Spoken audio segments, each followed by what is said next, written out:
मैंने 12 फरवरी 2022 को उत्तराखंड की जनता के समक्ष एक संकल्प लिया था कि हम जैसे ही सरकार में आएंगे, भारतीय जनता पार्टी की नई सरकार के शपथ ग्रहण होते ही हम उत्तराखंड के अंदर सभी के लिए एक समान कानून लाएंगे, यूनिफॉर्म सिविल कोड लाएंगे। क्या है समान नागरिक संहिता? ये बीजेपी के एजेंडे में क्यों है? बीजेपी स्थापना दिवस समारोह के दौरान उत्तराखंड के मुख्यमंत्री पुष्कर सिंह धामी ने एक बार फिर ये कहा कि वो उम्मीद करते हैं कि उत्तराखंड की तरह दूसरे राज्यों में भी यूनिफॉर्म सिविल कोड यानी समान नागरिक संहिता लागू करने की तरफ कदम आगे बढ़ाए जाएंगे। अब इससे पहले यूपी के सीएम योगी आदित्यनाथ पहले ही ये कह चुके हैं कि समान नागरिक संहिता का मुद्दा सही समय पर जरूर उठाया जाएगा। अब ऐसे में ये जानना बेहद जरूरी है कि आखिर ये समान नागरिक संहिता है क्या, जिसे लागू करने को लेकर बीजेपी के मुख्यमंत्री इतने तत्पर हैं। चलिए इस वीडियो में विस्तार से आपको समझाते हैं कि ये पूरा मुद्दा क्या है। समान नागरिक संहिता का बेहद सीधा सा मतलब है सभी के लिए समान कानून, यानी सभी धर्मों के लिए एक ही कानून हो। अभी हर धर्म के लोगों के लिए अपना एक अलग कानून है। जैसे हिंदुओं के लिए एक अलग कानून है, शादी, तलाक और संपत्तियों से जुड़ी बातें इसी के दायरे में आती हैं। मुसलमानों का एक अलग पर्सनल लॉ है और ईसाइयों का अलग। इस वजह से अलग अलग धर्मों के लोगों पर ये अलग अलग कानून लागू होते हैं। जैसे हिंदू बिना तलाक के दूसरी शादी नहीं कर सकते, लेकिन अगर मुसलमानों की बात करें तो उनके धर्म में 3 शादियों की इजाजत है। समान नागरिक संहिता लागू होने के बाद आखिर क्या होगा? सभी धर्मों के लोगों के लिए बिल्कुल एक जैसा कानून होगा, सब पर एक कानून लागू होगा।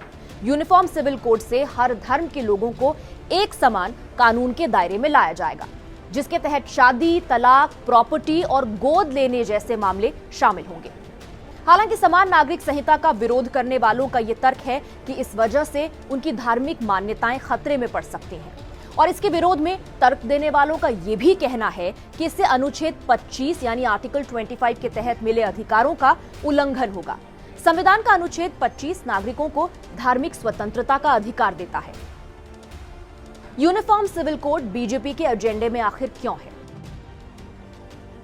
यह मुद्दा हमेशा से बीजेपी के एजेंडे में रहा है। 1989 के लोकसभा चुनाव में पहली बार बीजेपी ने अपने घोषणा पत्र में समान नागरिक संहिता का मुद्दा शामिल किया था।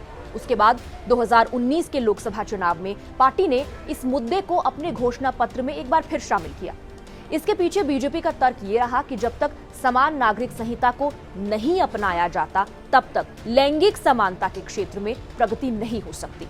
समान नागरिक संहिता को लागू करना सरकार के लिए टेढ़ी खीर है, लेकिन माना यह जा रहा है कि देश के सभी नागरिकों के लिए एक समान कानून बनाना बीजेपी के एजेंडे में है, और इसीलिए सरकार इसका कोई न कोई रास्ता जरूर निकाल लेगी।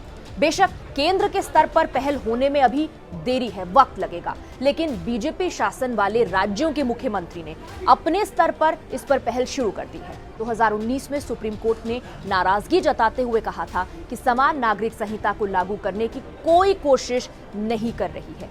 वहीं पिछले साल जुलाई की अगर बात करें तो दिल्ली हाई कोर्ट ने भी कहा कि समान नागरिक संहिता जरूरी है। संविधान में कानून बनाने की शक्ति केंद्र और राज्य दोनों के पास है, लेकिन पर्सनल लॉ के मामलों में राज्य सरकारों के हाथ बंधे हुए हैं। हालांकि गोवा में पहले से ही एक समान नागरिक संहिता लागू है।